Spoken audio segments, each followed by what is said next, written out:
Drum seeder తో వరి సాగు రైతుల ఆదరణ పొందుతోంది. కూలీల కొరత వరి సాగుకు పెద్ద సమస్యగా మారిన ప్రస్తుత తరుణంలో ప్రత్యామ్నాయంగా డ్రమ్ సీడర్ తో విత్తనాన్ని ప్రధాన పొలంలో నేరుగా విత్తే ఈ విధానం రైతాంగానికి అన్ని విధాలా అనుకూలంగా ఉంది. అందుకే చాలా మంది ఈ ఏడాది డ్రమ్ సీడర్ తోనే వరి సాగు చేపడుతున్నారు. పెట్టుబడులు తగ్గడమే కాకుండా సమయం కూడా కలిసి వస్తుంది. అయితే డ్రమ్ సీడర్ తో వరి విత్తనం వేసేటప్పుడు సాగులో పాటించాల్సిన మేలైన యాజమాన్యం గురించి ఇప్పుడు తెలుసుకుందాం.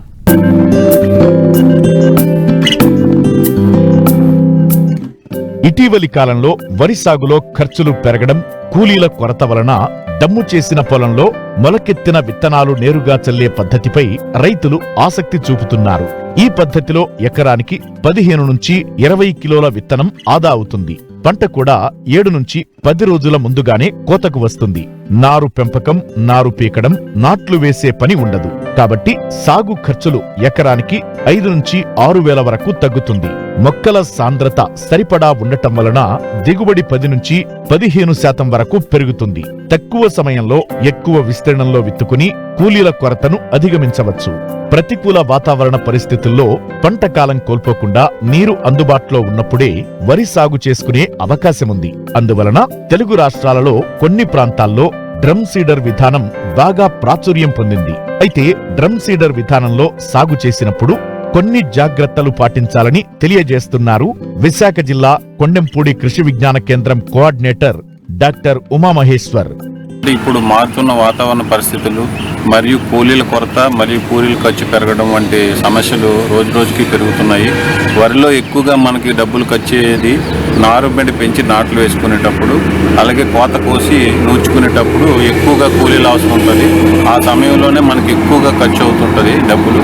ఈ విధంగా చూసుకునేటప్పుడు అంటే ఈ నారుమడి పెంచి నాట్లు పోసుకోవడానికి దాదాపుగా ఇప్పుడు కూలీల ఖర్చుతో పోల్చుకుంటే ఒక 8 నుండి 10,000 రూపాయల వరకు ఖర్చు అవుతుంది.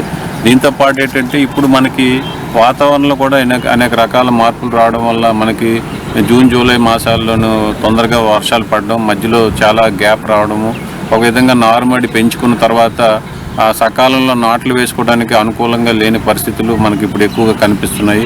ఈ పరిస్థితుల వల్ల ఏంటంటే ఎక్కువ మంది రైతులు నారు ముదిరిపోయి ఎక్కువగా ముదురు నారు వేసుకునే పరిస్థితి ఎక్కువగా ఉంటుంది. ఇలా ముదురు నారు వేసుకునేటప్పుడు ఏంటంటే మనకి దిగుబడి సామర్థ్యం కూడా చాలా మటుకు తగ్గిపోతుంది.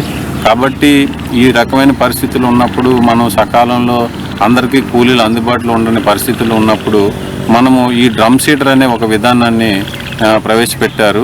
నేరుగా వరి విత్తుకునే పద్ధతి ఈ డ్రమ్ సీడర్లో. ఈ పద్ధతి ద్వారా ఏంటంటే మనకి కేవలము ఇద్దరు కూలీలు ఖర్చుతోటి, అంటే ఒక కుటుంబ సభ్యులు ఇద్దరు కలిసి ఒక 2.5 గంటల్లో ఒక ఎకరం పొలంలో డైరెక్ట్గా విత్తనాలు చల్లుకునే, అంటే ఈ డ్రమ్ సీడర్ ద్వారా విత్తుకునే అవకాశం ఉంటుంది. ఈ డ్రమ్ సీడర్లో 4 డ్రమ్ములు ఉంటాయి ప్రధానంగా. ప్రతి డ్రమ్కి కూడా 2 వైపులా కన్నాలు ఉంటాయి.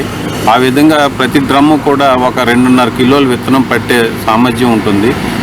ఇవి ఒక 2 వైపుల పెద్ద చక్రాలు ఉండి ఒక మనిషి బాగా దమ్ము చేసిన పొలంలో ఈ డ్రమ్ సీడర్ని ఈజీగా లాగి ఆ విత్తనాలు ఆ విధంగా పడి ఆ విధంగా కూడా మనం డైరెక్ట్గా విత్తనాలు వేసుకునే పరిస్థితి ఉంటుంది. అయితే ఈ డ్రమ్ సీడర్ మనం ఉపయోగించుకునేటప్పుడు కొన్ని జాగ్రత్తలు తీసుకోవాలి. ఏంటంటే మనం 2.5 కిలోల విత్తనం పడే సామర్థ్యం ఉన్న డ్రమ్ డబ్బాలో మనం పూర్తిగా విత్తనం నింపకుండా 1.5 కిలోల వరకు నింపుకుంటే మనకి ఆ విత్తనాలు ఫ్రీగా తిరిగి మనకి ఏంటంటే ఈ రంధ్రాల నుండి కిందకి ఈజీగా పడతాయి. ఆ విధంగా మనం అనుకున్న స్థాయిలో విత్తనాలు వరుసగా పడి మనకి వరుసగా మొలక రావడం కూడా అవకాశం ఉంటుంది. అయితే ఈ డ్రమ్ సీడర్ ఉపయోగించుకునేటప్పుడు కొన్ని జాగ్రత్తలు తీసుకోవాలి. ముఖ్యంగా ఏంటంటే మనం ఏ రకమైన విత్తనం వాడుతున్నాం, అంటే సన్న రకం విత్తనం వాడుతున్నామా, దొడ్డు రకం విత్తనం వాడుతున్నాం అనే దాన్ని బట్టి మనం విత్తనాలు ఎలాగ వేయాలనేది నిర్ణయించుకోవాలి. ముఖ్యంగా సన్న రకం విత్తనాలు అయితే 8 నుండి 10 కేజీల విత్తనం మాత్రం సరిపోతుంది. అయితే ఏంటంటే ఈ సన్న రకం విత్తనం వేసినప్పుడు ఈ రంధ్రాలు ఒకటి విడిచి ఒకటి పూర్తిగా మూసివేయాలి. ఒక రంధ్రం తర్వాత ఇంకో రంధ్రాన్ని మూసివేయడం వల్ల ఎక్కువ మోతాదు విత్తనం పడిపోకుండా మనం కొంచెం జాగ్రత్తలు తీసుకోవచ్చు. అట్లాగే ఈ డ్రమ్ సీడర్లో కూడా రకాలు ఉన్నాయి. కొన్ని రకాలు ఏంటంటే ఈ వరుసల మధ్య 20 సెంటీమీటర్ల దూరం ఉండేటట్టుగా విత్తనాలు పడుతుంటాయి. ఇంకొక రకంలో ఏంటంటే 25 సెంటీమీటర్లు, వరుసల మధ్య 25 సెంటీమీటర్లు ఉండేటట్టుగా ఒకసారి లాగితే 8 వరుసలు వచ్చేటట్టుగా పడతాయి. ఈ 20 సెంటీమీటర్లు ఉండే విత్తన రకం వాడినప్పుడు ఏంటంటే మనం సాధారణంగా కలుపు మందులు ఉపయోగించి కలుపు నివారణ చేసుకోవచ్చు. అట్లా కాకుండా 25 సెంటీమీటర్లు ఎడం ఉండే డ్రమ్ సీడర్ను ఉపయోగిస్తే మనం కోనోవేడర్ వంటి ఒక కలుపు నియంత్రణ మిషన్ ఉపయోగించుకొని కూడా మనం ఈ కలుపు నివారణ చేసుకోవచ్చు. మనము సాధారణంగా నారు పెంచుకోవడానికి 25 నుండి 30 కిలోల విత్తనం ఉపయోగిస్తుంటాము. అయితే ఇది ఆ వాతావరణం అనుకూలించకపోవడం వల్ల కూడా లేట్ అయిపోయి నాట్లు ముదిరిపోయి మన దిగుబడులు కూడా తగ్గిపోతుంటాయి. కాబట్టి ఎక్కడైతే మనకి అనుకూలమైన వాతావరణం ఉండి కొంచెం బోర్ ఫెసిలిటీ కానీ లేదంటే నూతి నుండి వాటర్ పెట్టుకునే పంప్ సెట్ ద్వారా పెట్టుకునే పరిస్థితులు ఉన్నప్పుడు, సమతులంగా భూములు ఉన్నప్పుడు, ఎటువంటి చౌడు సమస్యలు మొలక సమస్యలు లేకుండా ఉండే భూములు ఉన్నప్పుడు మనం ఈ డ్రమ్ సీడర్ విధానానికి ఉపయోగించుకోవడానికి అవకాశం ఉంటుంది. ఈ రకమైన విత్తనాన్ని, నాణ్యమైన విత్తనం, మంచి బలంగా ఉన్న విత్తనాన్ని ఎంపిక చేసుకొని ఒక రోజంతా కూడా అంటే 24 గంటల పాటు నీటిలో నానబెట్టాలి. ఇలా నానబెట్టే ముందు ఈ నీటికి మనం కార్బన్డిజం మందుని 1 గ్రాము 1 లీటర్ చొప్పున కలిపి ఉంచితే ఆ ద్రావణంలో ఇది మునిగి ఉండడం వల్ల ఏంటంటే ఒక రకంగా విత్తన శుద్ధి కూడా పూర్తవుతుంది.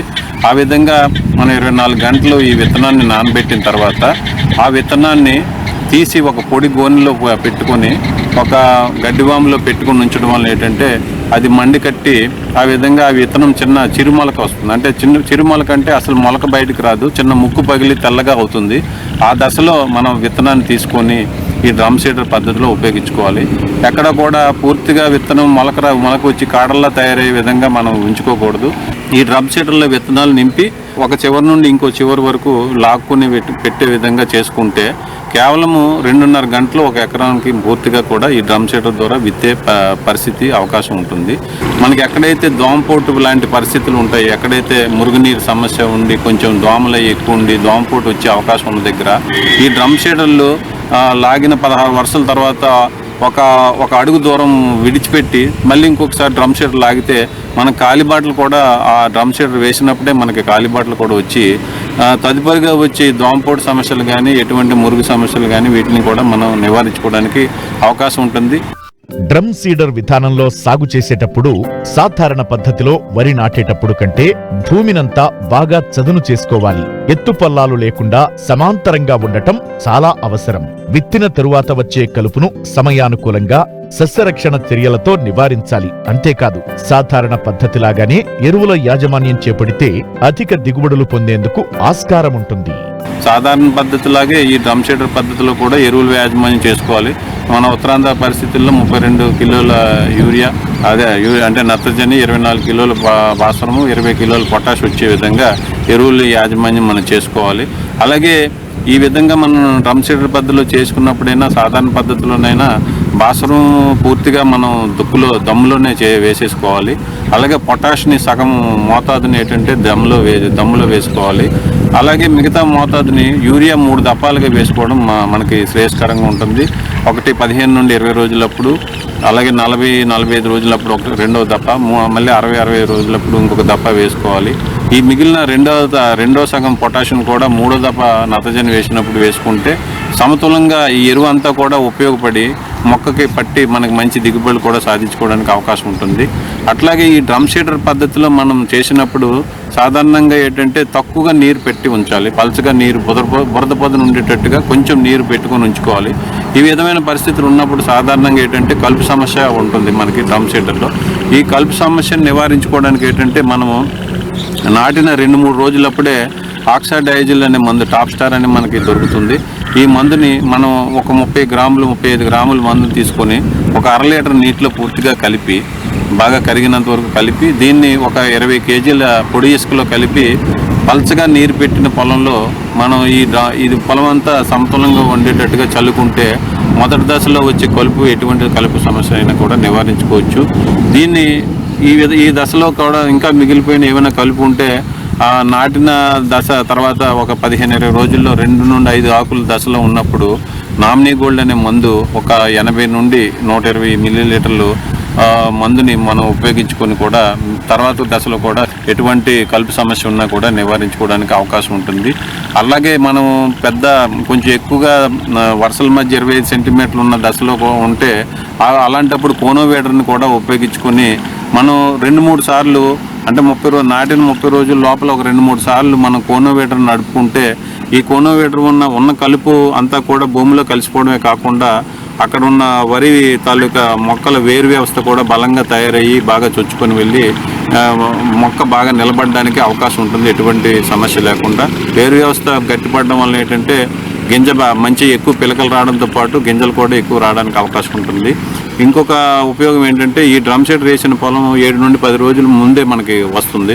ప్లస్ ఒక వారం 10 రోజులు ముందుగా మనం మార్కెట్లోకి మన ధాన్యాన్ని కూడా తీసుకెళ్ళడానికి కూడా ఒక విధంగా అవకాశం ఉంటుంది. కాబట్టి దీని తర్వాత వచ్చే అపరాలు లాంటి పంటలు కూడా కొంచెం తొందరగా వేసుకోవడానికి, అంటే ఒక వారం 10 రోజులు అంటే అపరాలు కూడా మనం చల్లుకొని ఇది కోసే ముందు అది కూడా ఇంకొక అదనపు పంట కింద తీసుకోవడానికి కూడా ఈ డ్రమ్ షీటర్ పద్ధతి ఉపయుక్తంగా ఉంటుంది. కాబట్టి రైతు సోదరులు ఈ పద్ధతి గురించి కూడా ఆలోచించి ఆచరించి ఎక్కువగా లాభాలు పొందవలసిందిగా కోరుతున్నాను. తక్కువ పెట్టుబడితో స్వల్ప కాలంలో చేతికొచ్చే పంటలు అపరాలు. వీటిలో పెసర, మినుము పంటలు ఏడాది పొడవునా సాగుకు అనుకూలంగా ఉంటాయి. ఖరీఫ్ పంటలు పూర్తయిన పొలాలు, వరి మాగాణుల్లో పెసర, మినుము పంటలను రైతులు సాగు చేశారు. ఇప్పటికే విత్తిన ప్రాంతాల్లో పైరు 20 రోజుల నుంచి నెల రోజుల దశ వరకు ఉంది. అయితే పెసర, మినుము పంటల నుంచి అధిక దిగుబడులు సాధించాలంటే సమగ్ర సస్యరక్షణ చర్యలు చేపట్టాలని సూచిస్తున్నారు ఆముదాల వలస కృషి విజ్ఞాన కేంద్రం శాస్త్రవేత్త కిరణ్ కుమార్.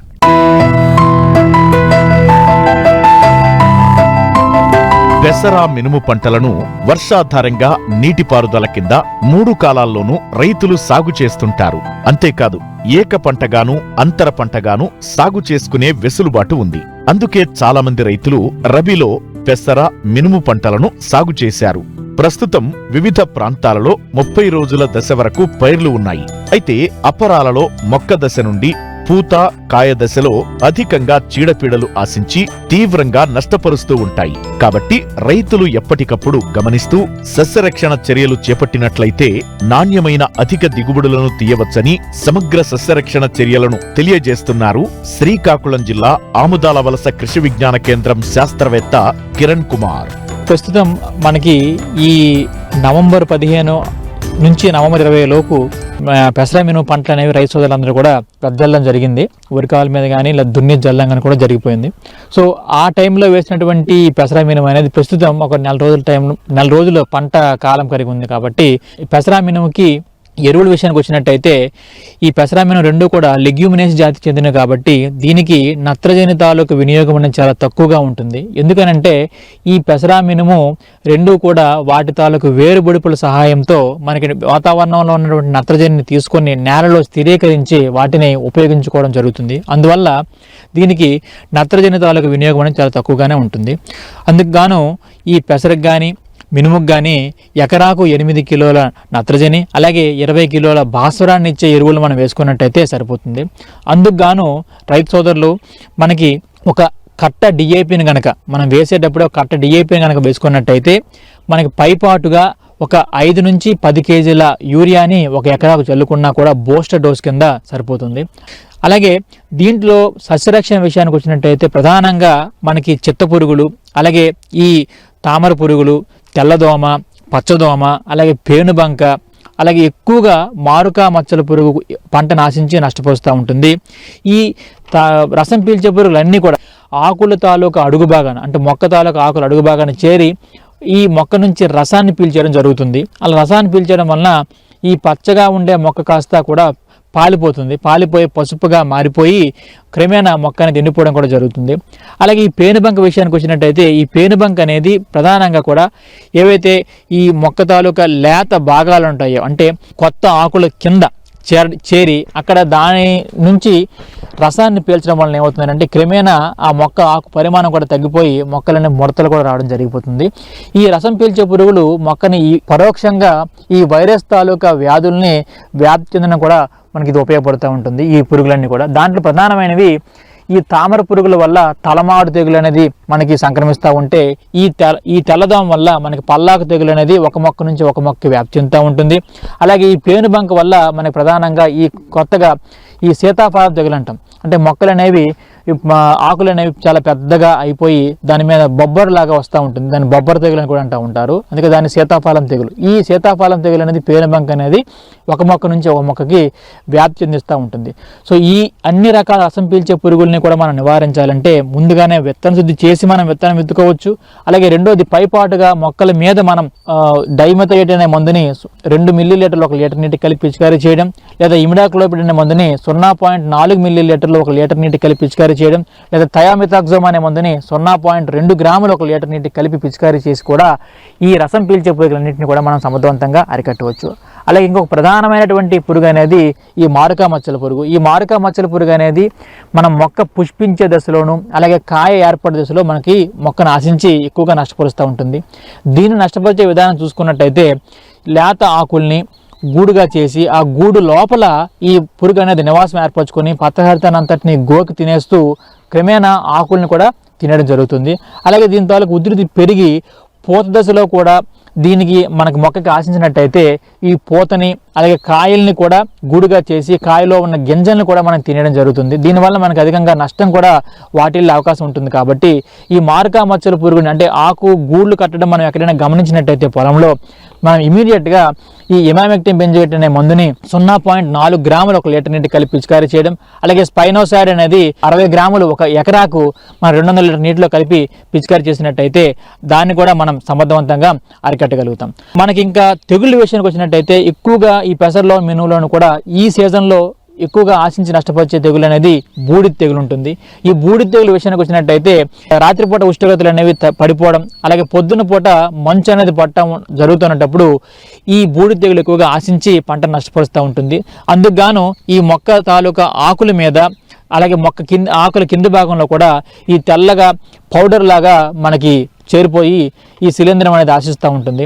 దాని నివారణకు మనం ఎక్కువగా కూడా నీటిలో కరిగే గంధకాన్ని 3 గ్రాములు 1 లీటర్ నీటి కలిపి పిచికారీ చేయొచ్చు. అలాగే ప్రొపికొనజోల్ అనే మందుని 1 మిల్లీలీటర్ 1 లీటర్ నీటి కలిపి పిచికారీ చేయొచ్చు. అలాగే హెక్సాకొనజోల్ అనే మందుని 2 మిల్లీలీటర్లు 1 లీటర్ నీటి కలిపి పిచికారీ చేయొచ్చు. అలాగే ఈ మైకోబటనిల్ అనే మందుని కూడా 1 మిల్లీలీటర్ 1 లీటర్ నీటి కలిపి పిచికారీ చేయొచ్చు. ఇలా చేసుకున్నట్టయితే ఈ బూడిద తెగులను కూడా మనం సమర్థవంతంగా అరికట్టవచ్చు. సో పైన తెలిపిన విధంగా సస్యరక్షణ చర్యలు పెసరలోను మినుములోను చేపడితే మనం అన్ని రకాల ఈ చీడపీడలను మనం అరికట్టగలిగి అధిక దిగుబడి అనేది మనకు రావడానికి ఆస్కారం ఉంటుంది. ప్రస్తుతం చాలా ప్రాంతాల్లో మామిడి తోటల్లో పూత ప్రారంభమైంది. మరికొన్ని తోటల్లో ఇంకా పూత ప్రారంభం కావాల్సి ఉంది. సంవత్సరం పొడవునా తోటల్లో మనం చేపట్టే యాజమాన్య చర్యలన్నీ ఒక ఎత్తైతే ఇప్పుడు పూత సమయంలో పాటించే యాజమాన్యం ఒక ఎత్తు. ఈ దశలో తోటల్లో పురుగులు తెగుళ్లు ఆశించకుండా రైతులు ప్రత్యేకమైన జాగ్రత్తలు తీసుకోవాలి.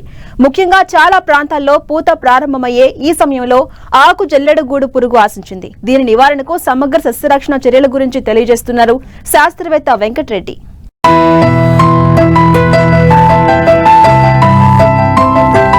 పండ్ల తోటల విస్తీర్ణంలో సగానికి సగం మామిడే. తెలుగు రాష్ట్రాల్లో దాదాపు 5,08,000 హెక్టార్లలో మామిడి తోటలు సాగవుతున్నాయి. తోటలు ప్రస్తుతం పూత దశలో ఉన్నాయి. ఈ ఏడాది వాతావరణ పరిస్థితులు అనుకూలంగా ఉండడంతో సకాలంలో పూత ప్రారంభమవడంతో రైతుల్లో ఉత్సాహం నింపుతోంది. అయితే పూత సమయంలో కాయ పెరిగే దశలో తెగుళ్లు పురుగులు ఆశించి తోటలకు నష్టం చేస్తాయి. ముఖ్యంగా ఈ సమయంలో చాలా ప్రాంతాల్లో గూడు పురుగు ఆశించినట్లు శాస్త్రవేత్తలు గుర్తించారు. సకాలంలో నివారించకపోతే దిగుబడి తగ్గే ప్రమాదం ఉంది. కాబట్టి గూడు పురుగును గుర్తించిన వెంటనే రైతులు చేపట్టాల్సిన సమగ్ర సస్యరక్షణ చర్యల గురించి తెలియజేస్తున్నారు శాస్త్రవేత్త డాక్టర్ వెంకటరెడ్డి. ప్రస్తుతం కనుక చూసుకున్నట్లయితే మామిడి తోటలన్నీ కూడా పూత దశలో ఉన్నాయి. ఇంకా ఇప్పుడు పూతకు వచ్చేటువంటి దశలో కనిపిస్తూ ఉన్నాయి. ప్రస్తుతం కనుక చూసుకున్నట్లయితే దాదాపు అన్ని ప్రాంతాల్లో ఉన్నటువంటి మామిడి తోటలలో ఈ గూడు పురుగు అనేటువంటిది చాలా ప్రధానంగా కనిపిస్తూ ఉంది. ఎక్కువగా ఆకులను ఆశించి ఎక్కువగా నష్టం చేస్తూ ఉంటుంది. దాంతో పాటుగా కొన్ని సందర్భాలలో మామిడి తోటలలో ఈ గూడు పురుగును మనం సకాలంలో కనుక నివారించుకోలేకపోతే ఈ పూత దశలో కూడా అది ఎక్కువగా నష్టం చేయడానికి అవకాశం ఉంటుంది. ఈ పురుగుకు సంబంధించినటువంటి నష్టం ఎలా చేస్తుందని చూసుకున్నట్లయితే తల్లి రెక్కల పురుగులు ఆకులపైన గుడ్లు పెట్టిన తర్వాత గుడ్ల నుంచి వచ్చినటువంటి లార్వాలు ఏవైతే గొంగలి పురుగులు ఉంటాయో ఆకుల మీద ఉన్నటువంటి పత్రహారతాన్ని గోకి తిని తర్వాత దగ్గర ఉన్నటువంటి 2-3 ఆకులను దగ్గరగా చేర్చి గూడులాగా తయారు చేసి ఆ గూడు లోపల ఉండి మనకి లోపల ఉన్నటువంటి పత్రహారితాన్ని అంతా కూడా గోకి తినివేస్తుంది. కొన్ని సందర్భాలలో ఒక కొమ్మకు ఉన్నటువంటి ఆకులను మొత్తం కూడా గూడులాగా తయారు చేసి మనకి లోపల ఎక్కువగా నష్టం చేస్తూ ఉంటుంది. గూడులాగా తయారైనటువంటి దాన్ని మనం ఒకవేళ చేతితో గట్టిగా మనం చీల్చి చూసినట్లయితే లోపల మనకు లేత ఆకుపచ్చ రంగులో ఉన్నటువంటి పచ్చ పురుగు కూడా మనకు కనిపిస్తూ ఉంటుంది. ఆ పురుగును కనుక మనం చేతితో తీసినట్లయితే సాలెగూడులాగా మనకి వేలాడుతూ కనిపిస్తూ ఉంటుంది. సకాలంలో కనుక మనం నివారించుకోలేకపోతే ఇప్పుడు పూత వచ్చేటువంటి సమయంలో పూత గెలలు పై కూడా ఆశించి పూతను కూడా తినివేయడానికి అవకాశం ఉంటుంది. కాబట్టి రైతు సోదరులు ఈ గూడు పురుగు విషయంలో చాలా జాగ్రత్త తీసుకోవాలి. ఇది రెండు రకాలుగా నష్టం చేస్తుంది. ఒకటేమో పత్రహారితాన్ని గోకి తినడం వల్ల ఆకంతా కూడా ఎండిపోయినట్టుగా కనిపిస్తూ ఉంటుంది. మనం దూరం నుంచి చూసినట్లయితే ఆ చెట్టు అంతా కూడా తగలబడినట్టుగా కనిపిస్తూ ఉంటుంది. ఈ పురుగు నివారణ విషయానికి వస్తే ప్రధానంగా ఒక 2-3 విషయాలు రైతులు గమనించాలి. మొట్టమొదటిది, ఈ పురుగు గూడు లోపల ఉండి నష్టం చేస్తూ ఉంటుంది. కాబట్టి మనం పురుగు మందులు పిచికారీ చేయడానికంటే ముందు ఈ చెట్ల పైన ఉన్నటువంటి గూళ్ళు ఏవైతే ఉంటాయో ఆ గూళ్ళన్నిటి కూడా ఒక పొడవాటి ఒక కర్ర పెట్టేసి ఆ కర్రతోటి మొత్తం అంతా గూడునంతా కూడా తీసేసేయాలి. ఆ కింద పడినటువంటి గూళ్ళన్నీ కూడా మళ్ళీ సేకరించుకొని ఒక దగ్గర వేసి తగలబెట్టినట్లయితే లోపల ఉన్నటువంటి పురుగులన్నీ కూడా సరిపోతూ ఉంటాయి. తర్వాత మనం పురుగు మందు పిచికారీ చేసుకున్నప్పుడు ఈ పురుగు మందు అనేటువంటిది ఆ పురుగు పైన పడడం వల్ల తేలికగా ఆ పురుగును మనం నివారించుకోవచ్చు. ముఖ్యంగా పురుగు మందుల విషయానికి వస్తే క్లోరిపైరిపాస్ అయితే 1 లీటర్ నీటికి 2.5 మిల్లీలీటర్లు, లేదా లాంబ్డా సహ్యాలోత్రిన్ అయితే 5% ఈసీ అయితే 1 మిల్లీలీటర్లు, లేదా ఎసిఫేట్ అయితే 1.5 గ్రాములు. ఈ మందులను ఏవైనా కూడా మార్చుకొని అవసరమైతే గూడు పురుగు యొక్క ఉధృతి కనుక ఎక్కువగా ఉన్నట్లయితే డైక్లోరోవాస్ అంటే నూవాన్ లాంటి మందు 1 లీటర్ నీటికి 1 మిల్లీలీటరు వంతున మనం కలిపి పిచికారీ కనుక చేసుకున్నట్లయితే ఈ పురుగును మనం తేలికగా అరికట్టుకోవడానికి అవకాశం ఉంటుంది.